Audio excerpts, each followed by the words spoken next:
Hi, everybody, and welcome back to the ConTinual Comics Lair. This panel will discuss Captain America, a World War II hero for the space age. The Comics Lair is sponsored by Heroes Aren't Hard to Find and Heroes Convention. I'm your host, Nancy Northcott. And as usual, we'll start with the panelists introducing themselves and telling us a little about how their interest in Captain America began. Bobby, will you start? Sure. My first book introduction to... You got an intro. Oh, I got an intro. Sorry. Hi, I'm Bobby Nash. I'm a writer. I write novels, comics, you name it. I've tried to write it at one point. My first introduction to Captain America in book form was not actually a comic, but the Power Records issue that adapted one of the comics with actors playing the roles. It was a Captain America and the Falcon issue where they're battling a guy called the Phoenix, who we later learn is like the son of Baron Zemo, et cetera, et cetera. So that was the first time I'd ever met Captain America in a book. I'm pretty sure before that I had seen the 60s cartoon in rerun somewhere on TV. I'm pretty sure I had seen that before the book, but that was my first intro to Cap. Jenny? Hi, I'm Gini Koch. I write the Alien Catherine Kitty Cat series for Dog Books. I also write under a variety of other pen names and in all lengths and genres. And my heroine, Kitty, is a huge comics geek girl because it was right what you know. Cap is my second favorite Marvel hero. Sorry, I'm an X-Men and a Wolverine girl, but I love Captain America. And I honestly cannot remember where it is. Probably that 60s series, or there was one in the 70s. I mean, they kept copying stuff up. Comics books wise, we collect a lot of graphic novels, the compilation of this is a year's worth in one. And the way the Marvel universe works, the heroes cross into each other all the time. So I can practically guarantee I probably saw Cap the first time in an X-Men crossover. Okay. Fraser? My first encounter with Captain America was first off, I'm Fraser Sherman. I write historical fantasy, film reference books. I also do newspaper reporting. My first encounter with Cap was Avengers 18, the second issue of what's now called the Kooky Quartet era. Cap, Scarlet Witch, Quicksilver, and Hawkeye. It was my first Marvel comic ever, and they go to liberate the oppressed country of Simkong from the tyrants who rule it and the evil commissar, who turns out to be a giant robot. The first time I really got interested in Cap, Steve Englehart's Bronze Age run, which deals with what it really means to be somebody who symbolizes or tries to symbolize the American ideal. And how the hell do you do that when even America falls short of the American ideal? And it was an amazing run, and it's still what I think of as the Cap run for me. Clay? Yeah, hi, I'm Clay Griffith. I write mainly as Clay and Susan Griffith with my wife. We're probably best known for the Vampire Empire series. I'm a big Cap fan from way back. Probably my first Cap was the old Tales of Suspense book that Marvel did. Marvel used to do split books because of business reasons we don't need to go into, but Cap was with Iron Man in Tales of Suspense, and it was a 24-page comic, and each hero got 12 pages. And those, I loved those issues. He would basically have a fist fight with some villain and occasionally hang out with Nick Fury and fight Hydra. They were terrific, very compact stories. Doc? I'm Doc Coleman. I write steampunk comedy adventure. And let's see. I've been trying to think of when it was I first had my encounter with Captain America, and I'm having a real hard time putting my finger on it. I know that my first introduction to comic books was at the barbershop that my parents took me to. The owner there had a huge collection of comic books that he just bought and put around the store. and they'd been there for decades. Most of it was DC stuff, but I know I saw early Iron Man comic books there. I'm not sure, but I know that in the 70s when they went to go about making a Captain America series, that, or maybe it was a movie first, but it was awful. But I already knew who the character was to know it was awful. But I really got more into comics when I went into college, and I ended up with in the dorms in a suite with a suite mate who was into comics, and basically invited me to borrow any of his comics, and I started getting into the Marvel stuff. And for me, the big ones were Spider-Man, X-Men, Iron Man, Captain America. So, but read it off and on for a while. Ended up having to drop comics, but was very happy to see the Marvel Cinematic Universe do so much better than some of the horrible things that Marvel had done in the past. Like that movie. Yeah. Well, what do you like about Captain America? Why are you a fan? Jenny, will you start? Sure. I like Cap. He's one of the things, growing up and in college and all this other stuff, it'd be like, oh, the duplication between Marvel and DC still is constant and consistent. And so Captain America is kind of Marvel's answer to Superman, but I like him better because he's a real person. Superman never feels real to me. He feels far too idealized. But Cap can be jealous. Cap can do all these things, but he works hard not to. He tries to be the best version of himself. And he did when he was a scrawny little punk who wasn't going to be knocked around. And then as soon as, however he gets the serum, pick your choice on one of the 1,000,001 reboots and restarts and redones. But when he becomes Captain America, he remains this decent person trying to do the best he can, and trying to protect as many little guys and little people as he can. He doesn't just focus on, his girlfriend and the president. He is trying to say, if you're in the street and there's a freight train running towards you, Cap is going to try to save you, as opposed to, well, you're not Lois, so I'm just going to stop the train. So I like Cap because to me, he is the ideal man of what you're really trying to be as a person. Captain America is not just because he's an American, but because he is trying to be a decent person and manages it more times than not. Okay. Fraser?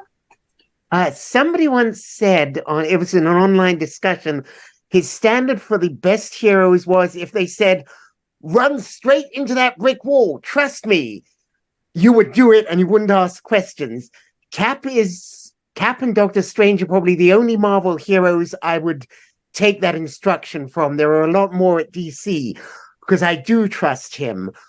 What I like about him when he's done best is, again, he wants to represent the best of the American ideal, to speak for it, and that includes speaking up against threats that are internal, not just punching Nazis. In the first Steve Englehart plotline, there had been a Captain America revival in the 50s, which was effectively retconned out when they established Captain America had frozen in ice in 1945.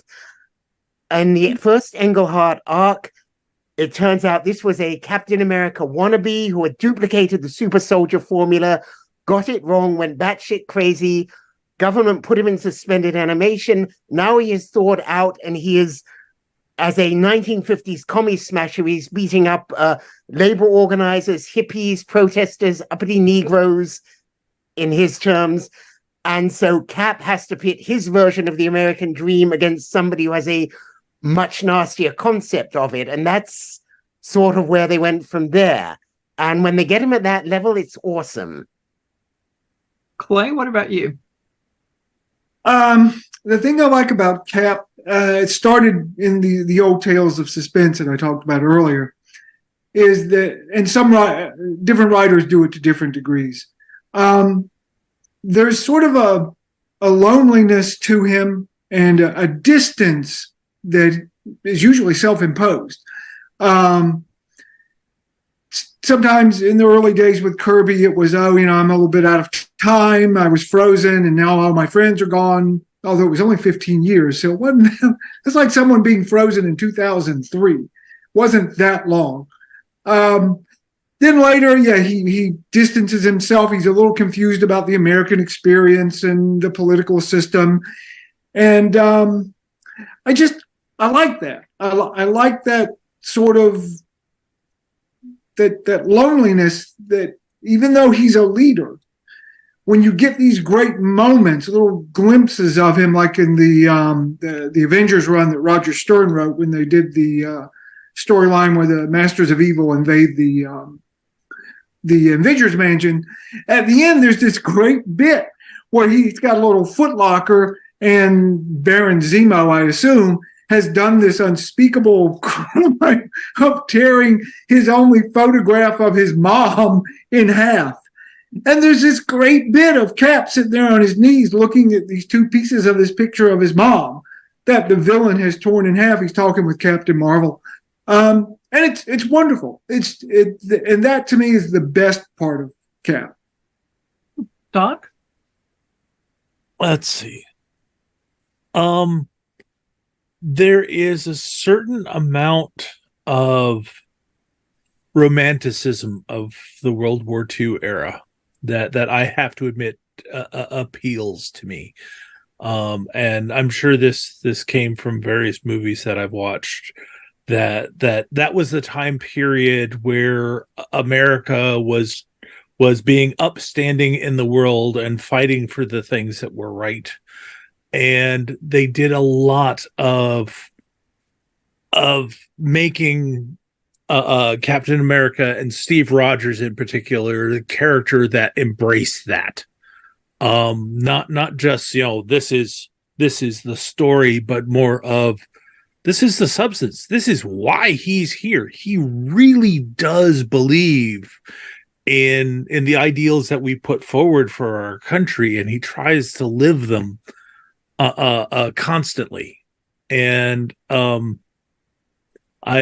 like that kind of idealism, and definitely that kind of persistent idealism, especially when in storyline after storyline, he ends up having to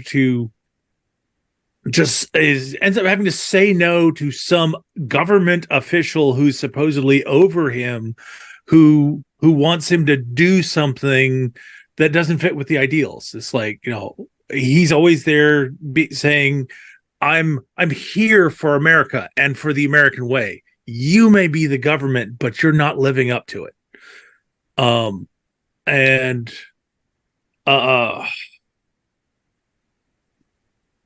It's the other part of it is, while Captain America has powers and fighting skills, he still represents the little guy standing up for injustice, standing up against injustice, and doing his part to make things better. And that's something that really hits deeply with me. Okay, Bobby?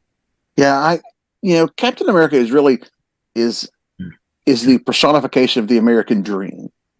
He's fighting for what what he feels like we should be, not necessarily what we are. And depending on who is writing the book at the time, sometimes he is everybody's dad. Sometimes, where he's talking, he's giving speeches and calling everybody son, that kind of thing. Or there's other times where he's just the natural born leader, like Fraser, when he shows up, and he snaps off an order. We need to do this. Everybody's like, no problem. There's rarely a who put you in charge. It's just, if Cap comes in and says we should do this, people tend to go okay. And I love those sides to the character, but he's also a very vulnerable character at times. There's a lot of stuff especially when they play with the man at a time thing, because that the time he's frozen is a sliding scale. Like Clay said, it's 15 years when it started. Now it's like he was frozen for 70 years. So it slides as Marvel time moves. And so sometimes playing him as that, trying to reinvent himself in this world, but still hold on to the values that he grew up with. I think those are great things to see Cap play with. Does anybody want to add anything before we move on? Oh, okay. Well, and I'll tell everybody who's watching what I told the panel before we started, is that I don't really know Captain America from the comics. I love him from the movies. I've seen him in some issues of the Avengers, and I like him as a character. But I don't really know a lot about the roots of the character. So with that in mind, in the research that I did for the panel, I found an origin story that said that he and Bucky met after Steve had become Captain America, that they met at the camp, and Bucky had at the military training camp where Steve was posted, and Bucky had been training, and that was why he was so good at fighting. And then, of course, in the Marvel Cinematic Universe, they'd been friends since boyhood. Now, assuming I have that first one right and I interpreted it correctly, which of those two origin stories do you prefer and why? Fraser? You do have it right. As originally established in the Golden Age, Bucky was a kid who hung out at the camp. He caught Steve changing into costume and became his partner. The Ed Brubaker retcon, which developed the Winter Soldier, this was just propaganda. Bucky was a highly trained, incredibly deadly fighter, and playing him as America's favorite teen was to just boost the morale and encourage people to support Captain America in the war effort.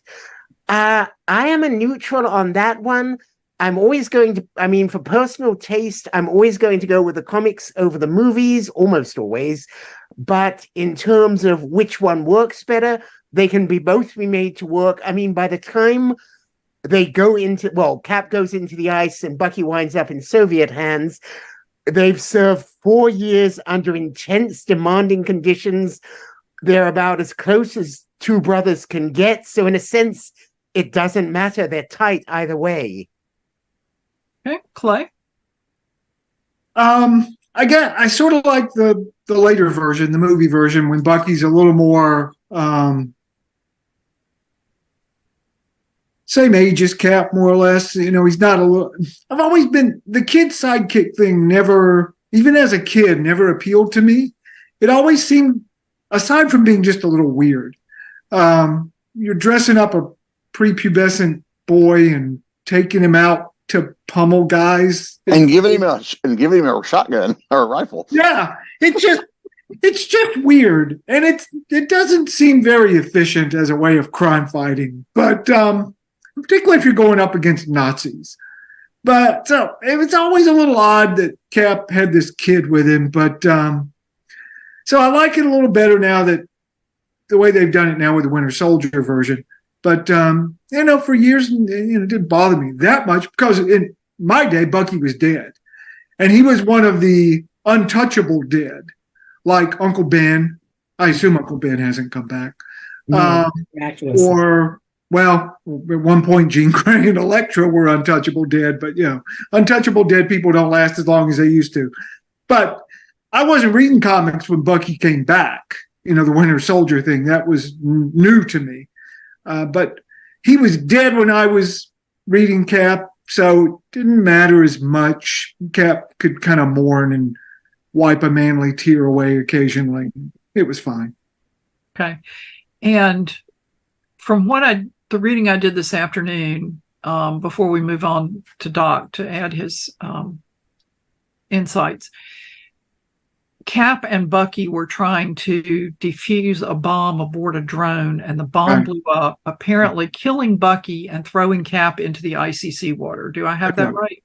That's right. Okay, just for any viewers who don't know the background. What, Fraser? Technically, Baron Zemo, Cap's other archenemy besides the Red Skull back then, had stolen the drone and was sending it by remote control back to Germany for Nazi use. Cap and Bucky got aboard to try to take it down. Then they discovered there was a bomb as a booby trap. So pretty close. Okay. Thank you, Fraser. So, Doc, which one do you like better? Well, I have to say that I also do not like the whole kid sidekick thing. It no matter who does it, it just doesn't make sense. It's like, I'm going to go do this thing that is awfully dangerous.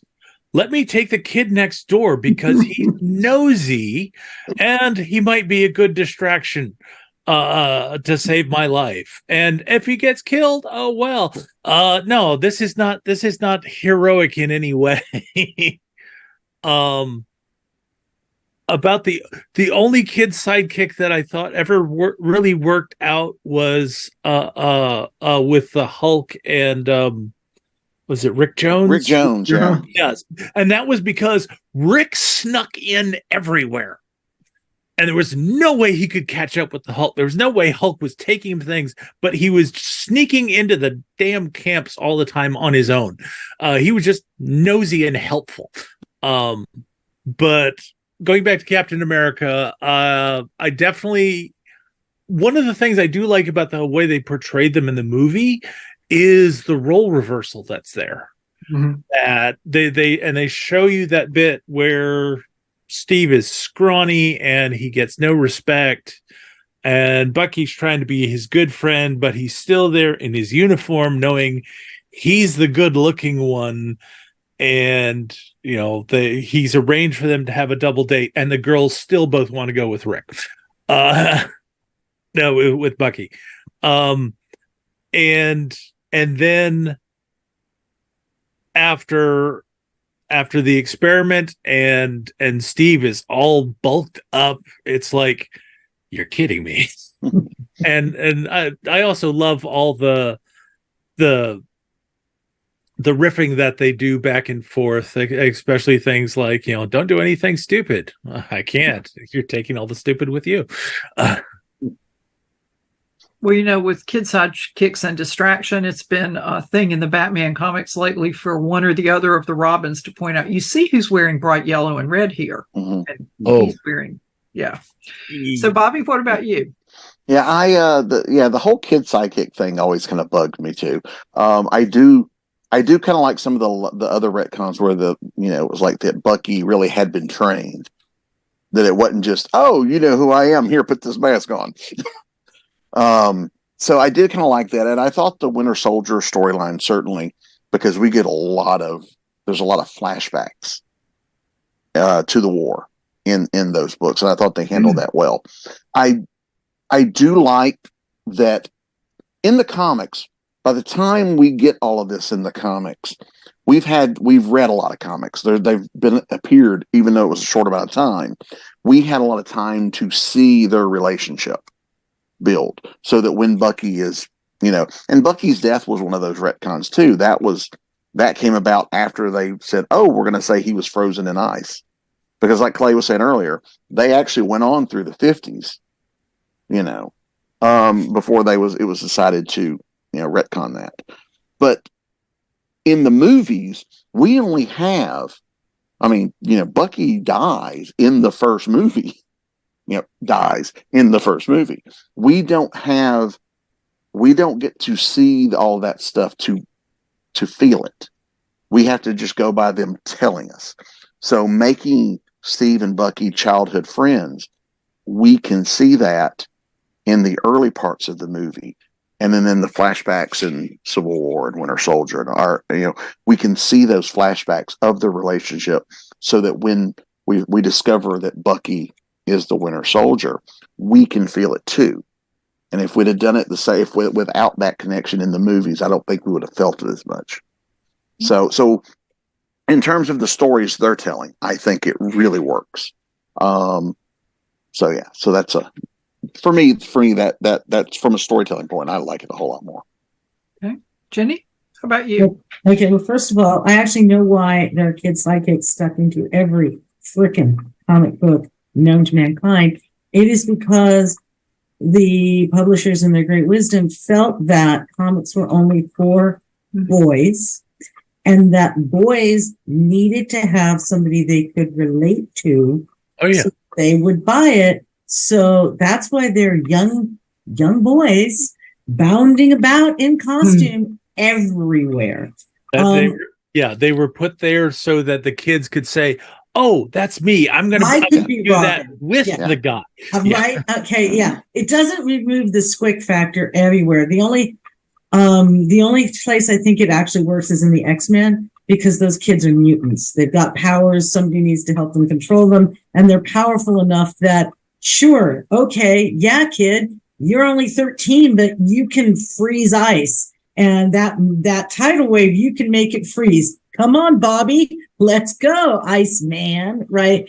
So I think it works in X-Men. Anywhere else, it's really kind of squicky, but oh well, which should therefore come as no surprise that I vastly prefer the cinematic universe Bucky relationship. It's two people who are normal in that sense. Neither one of them's dragging some kid half their age around for the thrill of it all. These are guys that grew up best friends. You know, I mean, in the universe, in the movies, Bucky's family takes Steve in when his mom dies.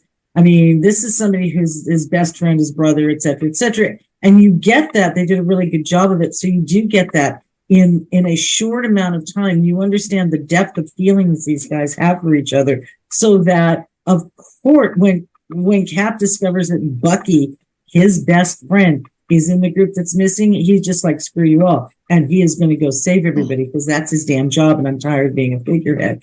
That doesn't work if it's some weird kid you're dragging him out. It's a different, how would that kid be there, right? So I definitely prefer that. But also, like Clay, most of the Cap comics I was reading, Bucky wasn't even mentioned. He wasn't around. He wasn't there. Thankfully, he had died much earlier, and I don't think he was even referred to. I don't even remember manly tears over him. Or if it was like, you know, I don't want this one to die like Bucky. And ever so often there would be some mention, because they got to keep those trademarks and those copyrights. And you know, like Doc mentioned Rick Jones earlier. Like at one point, Rick Jones becomes Cap's sidekick, and he dresses like Bucky. I think there was actually an offhand comment that, "Oh, you kind of remind me of Bucky." And then Rick glommed on that. Yeah, but I mean, like for me, I had no idea who Bucky was until the movies. So it was like I could easily have taken the assumption that that's how Bucky always was, because it made sense. But you know, it's again the retcon means there could have been 15 different versions of Bucky, including 3 that were girls. So I don't know. And 1 that was a dog. So I got. Well, there was a girl Bucky. There was not a dog Bucky, to my knowledge. Give it time. Give it time. Dog Bucky's a good idea. I do like the fact that in the movies they're both joining up for the same reasons. They want to serve their country. Yes. And that actually strengthens the bond between them, and kind of underlines what's going on, especially in the combat situation. Yeah. And really, I will say too. Yeah, go ahead, Bobby. I was going to say, and I think what also really helps it in the movies, those 2 actors really sell it. Yeah, they did. They did. You believe that they've known each other for years.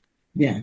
Yeah, and what several of you have said really amounts to the bottom line on their having been lifelong friends is it raises the emotional stakes, because you're a whole lot more invested in somebody you've known, 18 years than in somebody you might feel responsible for because you've got this kid sitting there. But that's not, as everybody has said, not at all the same thing. And, since I only know the movies, I really felt that it worked well the way it was. I do remember the era of Captain America and Falcon from seeing them in the comic shop, even though I was not reading the series at the time. So how do you all like the Cap-Sam dynamic in the comics versus in the movies? Clay, what do you think? I like both of them actually. I was reading Cap during the Cap Falcon days in the 70s. And I like the Falcon. I remember when he first came along, I was in a weird storyline with the Cosmic Cube and Red Skull switch bodies. And so I always liked the Falcon. It was still Cap's book primarily. But the Falcon was never really a sidekick. He was a guy who would come in and share adventures, and sometimes he wasn't there at all. And I really like it in the movies. In some ways, again, because the movie's starting from in a way from ground zero and borrowing material from the comics, they can pick the best and the best motivations and come up with a good emotional narrative from the get-go, rather than having to weave a bunch of other writers' stuff and make it work. The Falcon stuff in the movies is great. I love their relationship. I love the two characters and the two actors, and so they both work for me. Okay. Doc? Yeah, I definitely prefer the way they're portrayed in the movies. I'm nothing against Falcon as a character, but part of it is that he was developed at Marvel during a time where they were trying to break into the inner city market, so they decided they needed to have more black heroes, and they all ended up to be very tropey and exploitative, either because somebody who is in a decision-making position at Marvel had never met a black person and thought that was what they were all like, or something like that. But it was just horribly stereotyped. But you still managed to have writers come up with some real characters and some good concepts, and you ended up with a lot of black-white partnerships like Iron Fist and Luke Cage, and like Falcon and Captain America.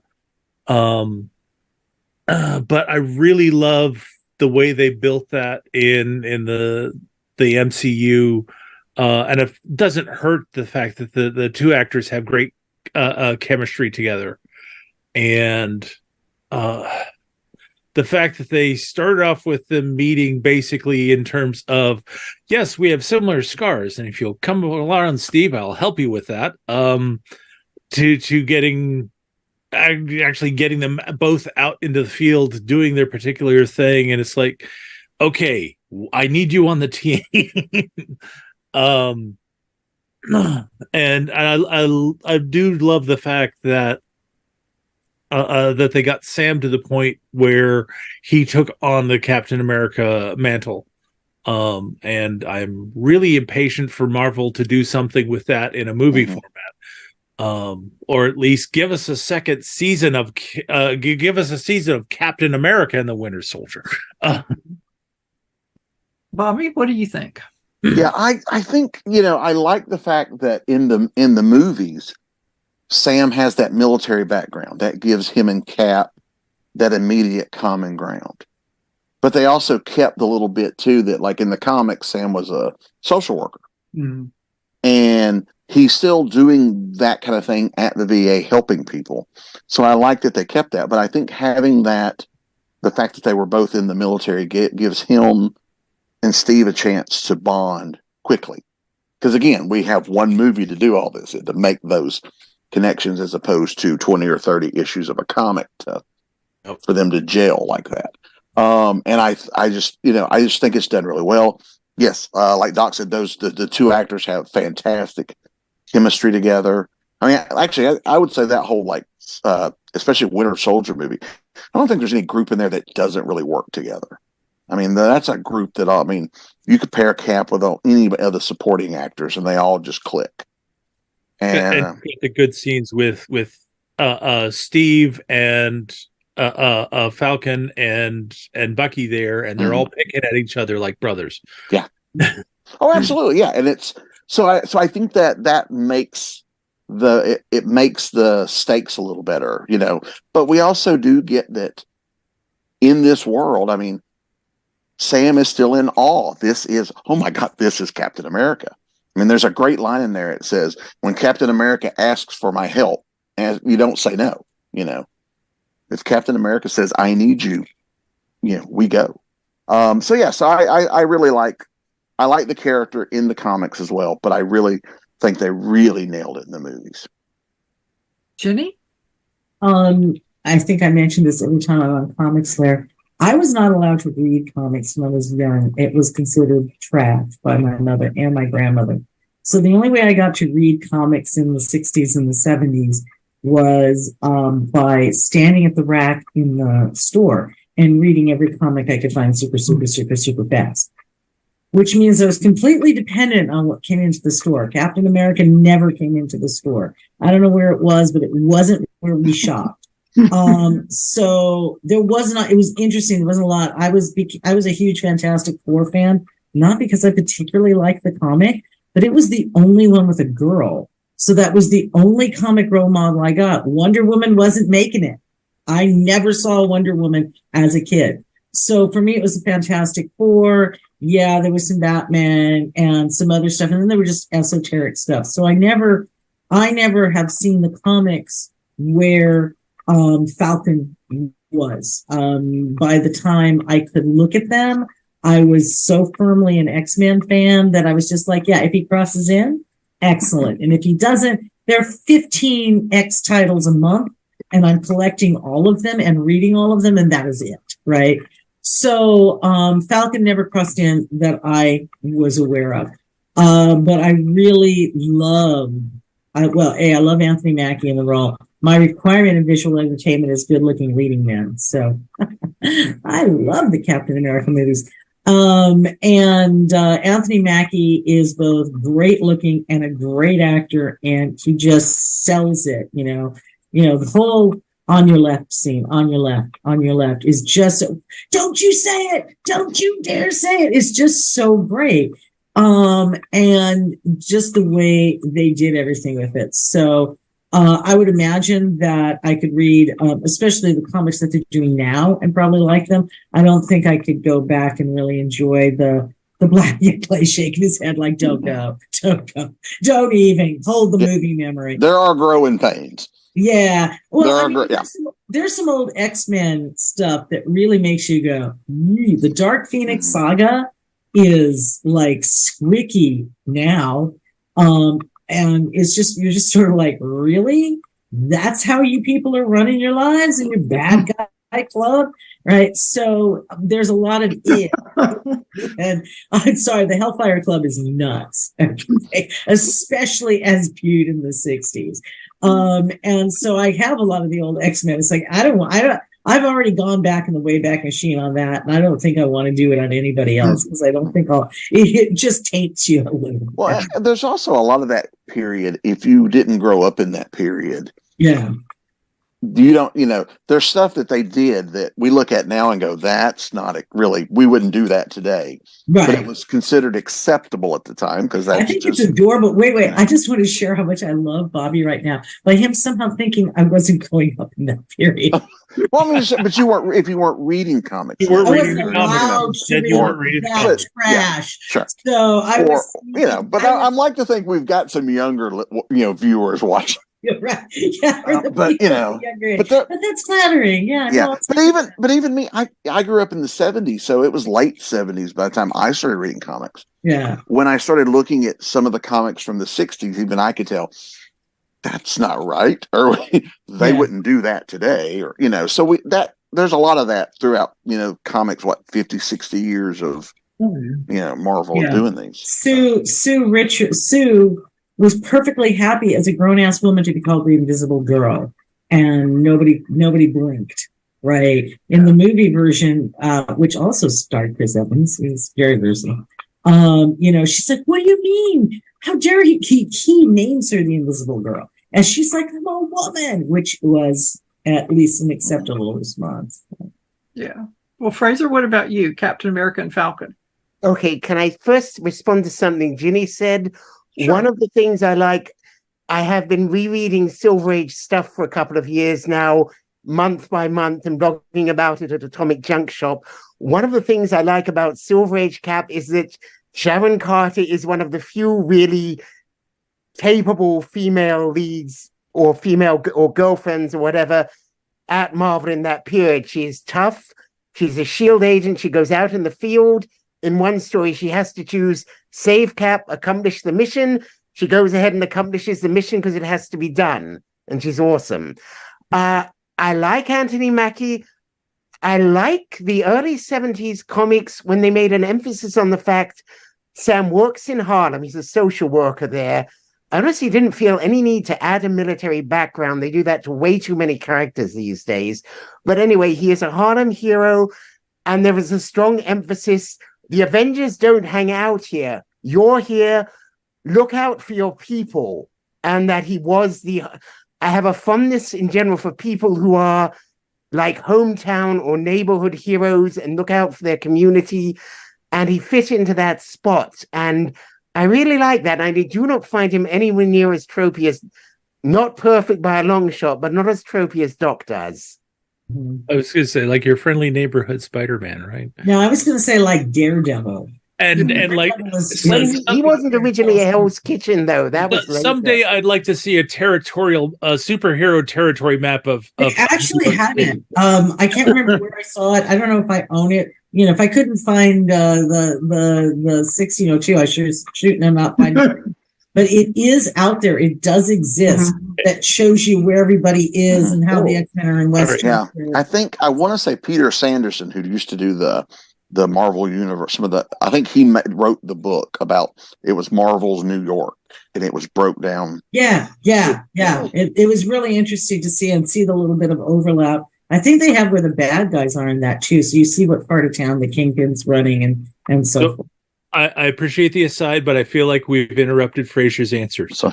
That was pretty much it. I like Anthony Mackie, but I think my heart is with the and of course Falcon has been done many different ways over the past 50 years, but probably 70s Falcon is somewhat more to my preference.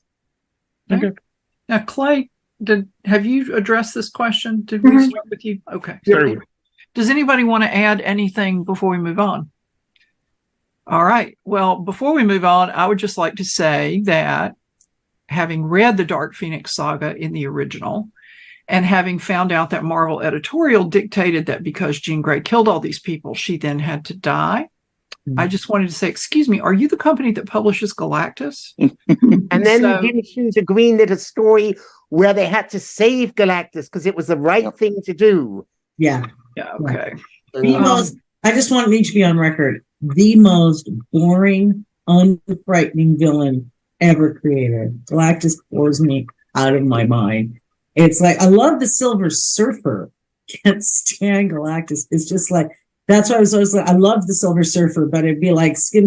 There's the Silver Surfer. Oh, we've got the big monster, stupid thing. And then skim. And so it meant I could get through several Silver Surfers while spinning the rack while my mother and grandmother couldn't see.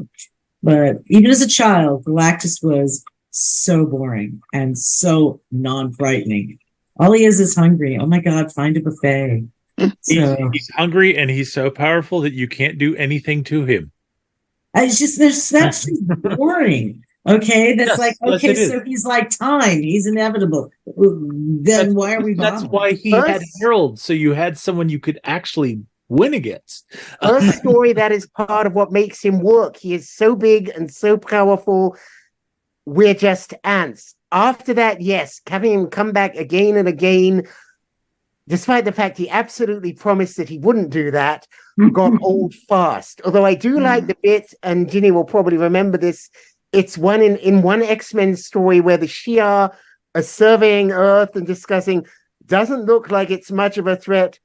Oh, they drove Galactus off 4 times. Let's back away fast. Well, that is a good point to go back to Captain America. I did not mean to kick us into outer space with Galactus. Sorry. That'll be another episode, kids. That would be another episode. Guilty. Well, I know that Jenny particularly wanted to talk about 1602, and we've got about 10 minutes left. And I'd like to also talk about what are our favorite things from the movies. So, Jenny, why don't you start off 1602, and then we'll go around and then we'll do the movies and wind it up. Okay, Marvel does, all of them do, but Marvel does a lot of, hey, what ifs kind of thing. And 1602 took most of the Marvel heroes and threw them back into America 1602. So you see how they're acting and how they're different. And I thought the way they interpreted Steve Rogers was really, really interesting. He's basically looks and acts like a Native American, even though he looks like a blonde Norse god. And I like the way he does not talk very much at all in it. And he is guarding, I think, that version of Ileana, who is a very, very powerful mutant. And he's guarding her. But I liked how they did it. I don't necessarily we were joking earlier. I'm like, let's not talk about Marvel Zombies because it was fine. Okay, but it was just so here's the Marvel zombie craze. Great, give me something better. 1602 is really good. It really had a good book. It took things and like Daredevil actually smiles on occasion in that character and everything else. So I just really liked that, and I liked their interpretation of Cap. It took me a stupid amount of time to figure out which character was Captain America. I mean, like a stupid amount of time. When I did, it was just because he was portrayed differently. He's still the same heroic person, but he's portrayed very differently. And I just like that. Okay. Doc, do you want to add anything to that?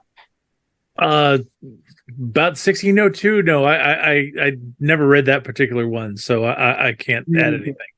It's really good. I highly recommend it. Fraser, how about you? I looked at 1602. I did not find it anywhere near as interesting as Ginny did. Put it back down, so I got nothing.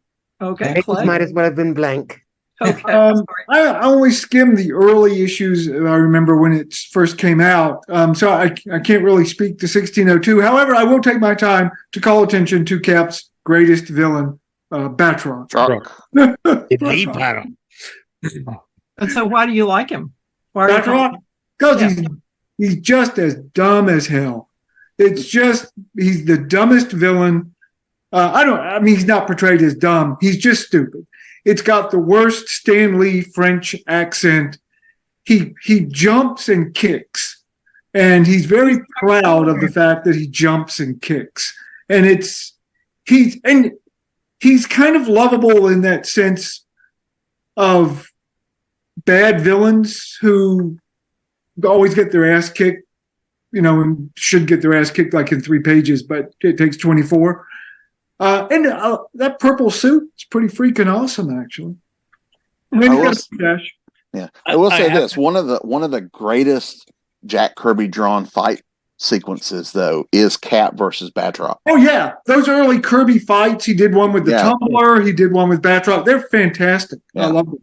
Yeah, my favorite stupid moment with Batroc. Hydra has hired him to take down Cap, and then at the end, Hydra's, "You are too dangerous. You are too powerful. We're going to kill you too." It's like, as Clay just says, he jumps, he kicks. If he's a threat to Hydra, Hydra should go out of business now. They really should. Now, I have to admit, when they had the scene in the movies where they're landing on the ship at sea, and it turns out that wait, one of the guys who's taking over the ship is Batroc, the leader, and they go to have the fight. It's like, yes, because Batroc was amazing because he was supposed to be evenly matched. Basically, that the super soldier serum put Steve right at the top of human strength and endurance and resiliency, and Batroc was a person who had trained himself up to that same level with his own peculiar martial art. And fights between the Batroc and Cap were always going to go to Cap, but it was always going to be a good fight. They picked a great actor for that too, because Georges St. Pierre was. Yeah, he was good. Yeah, I mean, he was actually a good character.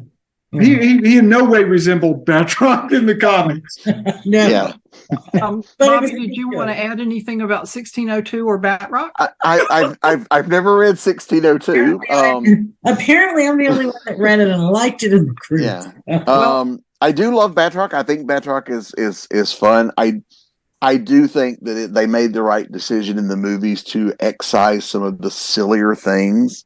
Oh yeah, Certainly not having him Batroc Zilipia, that kind of stuff. That it's silly in the comics. It would be really silly in the movies. Oh yeah, people would have walked out. Yeah. Could have worked on Agents of S.H.I.E.L.D., though. I wish they'd used something closer to classic comics Batroc there. Yeah. I think although as an old-time comic fan, how cool is it that characters like those True end up in the movies? Yeah, a movie with Batroc. I would actually kind of like them to have had him be the full Batroc and basically have Steve or somebody give an attitude. It's like, you've got to be kidding. You really talk like that? Well, we're really close on time. So since we've kind of segued into the movies with Batroc, let's talk about the movies. What is your favorite part of the Captain America movies in the Marvel Cinematic Universe? Doc, will you start? And you ask that question, and the only thing that comes to mind is I guess it's actually an Endgame where Cap has had to fight himself and knock himself out in order to recover one of the Infinity Stones. And he looks down and he says, "That is America's." I love the comedy that they added with Steve and the way they show it in the movies. Okay. Bobby? I'll give you two. I love the fact that, Winter Soldier is hands down my favorite of the Marvel movies to date. I just love that movie from start to finish. But there's a bit in there where we see Steve do something in the movie he's done in the comics. And I've always thought, would that really work? Where he actually ducks behind the shield when they're shooting at him at the bridge. And he's like redirecting the bullets, but he is able to put himself completely behind the shield. And I was like, that's a moment right out of the comics. Mm-hmm. The other one for me, which also is right out of the comics, that was a big moment for me in the comics, is when Cap picks up Mjolnir. That is one of those oh my God moments. And I remember being in the theater, and the theater just erupts with just oh my God from the crowd. And it was just that was a moment that gave me goosebumps. Jenny? My favorite movie of the entire Marvel universe is Captain America: The First Avenger. So I love everything about that. So I'm not going to call out my scene. Bobby stole one. It's Mjolnir. But I never had a doubt. I was just waiting. I know this has to happen. Somewhere along the line, Cap's going to walk by and just pick this thing up because he is worthy. One of my favorite scenes is actually, it's more because Tony Stark / Iron Man's in it. They're having the fight with him. He's trying to get Bucky, and Iron Man's trying to kill Bucky. And he's like, "Why are you protecting him?" And Steve goes, "He's my friend." And Tony goes, "I was your friend too." And every time I see it, I scream, "You are nobody's friend." Okay. That's the thing to me. And that never gets answered in that. Pisses me off. Maybe it does. We're a little behind on all. Well, I think that's the other thing. Like we don't have, the movies didn't show them as friends enough for it. Ever. Yeah. So you didn't feel it. Oh no, I didn't feel it at all. I just wanted to I wanted to punch Tony in the face because he's nobody's friend. He's barely Rhodey's friend, let alone anybody else on the team. He's too busy being snarky and I'm wealthy and I'm brilliant and all the things that he is, and Steve is none of those things. And it's like, if I'm going to pick, right, I want to be on Captain America's side not on Tony Stark's side, even though, I mean, Robert Downey Jr. did a fabulous job for, quite frankly, a B-level hero. He turned that into a hero everybody cares about. Nobody. I want to underline that for you to show just how good a job that they did.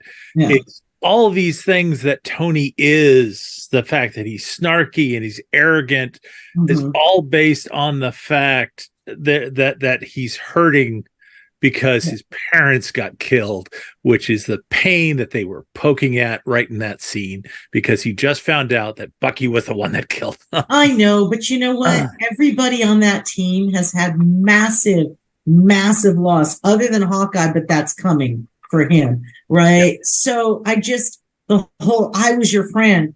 No, you weren't. You were nobody's friend. You've never been anybody's friend. So for me, that just really, the difference between, it just shows to me what the point of Civil War. Okay, Tony's viewpoint versus Cap's viewpoint. Cap is going to do whatever he has to do to try to save his friend, and Tony's just busy focused on revenge. Price? I enjoy the Captain America movies. There is no particular moment. I haven't rewatched them since they came out. There is no particular moment that jumps out at me, so I will pass on that one. Okay, Clay. To me, the greatest moment, maybe in the entire MCU, to me, is the elevator fight in Winter Soldier. When Cap says, before we get started, does anybody want to get off? And then his escape from the Shield, the whole escape, probably the best staged and edited action sequence since all the Marines get killed in Aliens, and you're watching it on the video cameras and they're cutting back. It's just brilliant. It's just brilliantly done. Have we been around? Has everybody? Yeah, we started this train with me. Okay, thank you, Doc. Somebody wanted to talk about Jack Kirby. And so if there's anything you would like to say about Jack Kirby or add in general, this would be the time, because we're right up against our time. Anybody have anything you want to add? Jack Kirby co-created Cap, and what I prefer, Bronze Age Cap to Silver Age Kirby's energy and the dynamics he puts into the fight scenes make it just so cool to look at. He was an amazing artist and storyteller, because he was doing most of the plotting at his peak, and it is a pleasure to read and reread. Yeah, and there's a lot of the cool elements that have made it into not only the Captain America, the comics in general, but a lot of the stuff that's in these movies, Kirby had a hand in. Yeah. Kirby co-created Wakanda. Yeah. Arnim Zola, all these weird things. Captain America, Jack Kirby has his hand in the creation of these. I know Stan gets the lion's share of the credit, but really Stan gets the lion's share because Stan's been pushing for the sure, credit but all the time. It was really Kirby, but that's But in those early days, I just want to say, because Clay was bent over to the side for like 5 minutes, that the example of the great art and how you see Cap, the action in a still is right there. Yeah, a very dynamic artist, and there's a lot of when you see a lot of taking Captain America as an example, a lot of the clip art that you see on T-shirts is still Kirby art. Yeah, there's a couple of like standard, this is what everybody knows Cap looks like, and they're Kirby shots. Yeah, his anatomy sometimes is a little wonky. He has a different style. He has just a way of drawing, but I don't think anyone really understood comic book cartooning, not just cartooning, not comic strips, but comic book cartooning any better than Kirby ever. Well, it moves. I mean, just the image behind Clay. Yes. There's a lot of motion in that image. Yeah. To be a still image. So you can, just dynamic storytelling. Well, I think that's a great note to wind up on. So, Clay, if you want to come back, there you are. So this would be a good point for everybody to tell people where they can find information about you and your work. And if you have a recent or upcoming release that you would like to highlight, this would be the time. Doc, how about starting? If you want to find out more about me and my works, you can go to your favorite search engine and search for Doc Coleman Steampunk. That'll take you to my website at doccoleman.com. It'll help you find my Amazon author page where you can see all of my published stuff. And the latest thing that has come out is actually an anthology that I had a steampunk story in, and that is Cast of Crows by Eastbeck Books. Clay? You can find us at clayandsusangriffith.com, and we are on Facebook as Clay Griffith and Susan Griffith and Clay and Susan Griffith. And we have a short story coming out, we hope sometime next year, but it's not under contract, so I can't really talk about it. Okay. Fraser? You can find me at frasersherman.com, Fraser. And I had a book, Infinity 19, a collection of 20th century set historical fantasies, come out earlier this year. I also blog over at Atomic Junk Shop, as I mentioned earlier. Okay. Gini? GiniKoch.com is my website. I'm all over the place on Facebook. You can sign up for my free newsletter, Hook Me Up, by going to my main Facebook fan page, Hairspray and Rock and Roll. I'm on X, Twitter, and Blue Sky, and Pinterest. And I actually have 3 recent releases, all from Ginger Blue Publishing. One is, I only have one with me, next to me. One is The Dawning of the New West, which is by me writing as A.E. Stanton.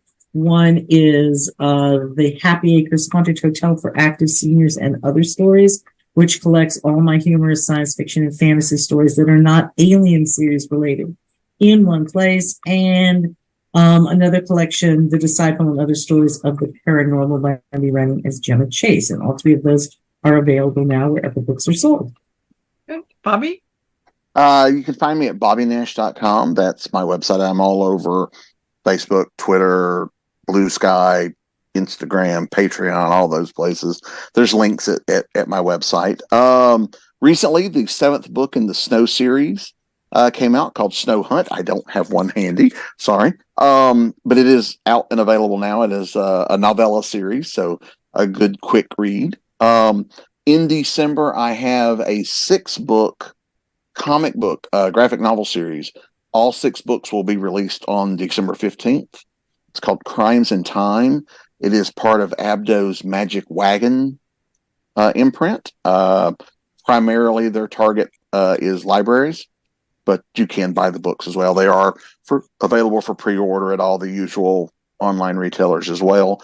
It's a very exciting. I'm very excited. It's crime fiction set during real historical events, so it's part. There's a lot of research went into it. So it's very, very fun stuff. But it's kind of aimed at teenagers and up, and it was a lot of fun. Okay. You can find me at nancynorthcott.com. I'm still on Twitter or X or whatever they're calling it this week, and I'm at Nancy Northcott. I'm also on Blue Sky, where I'm Nancy North. And my upcoming releases are short stories in my Light Mage Wars Paranormal Romances series. The first one, which is due out December 10th, will be, what is it? Oh, yes, White Lace, Holly, and Magic. And it's a sequel to one of the novels in the series. Thank you, everybody, for participating in the panel. Thank you to everybody who's watching. And thank you to our sponsors, Heroes Aren't Hard to Find and Heroes Convention. For more information about them, visit heroesonline.com.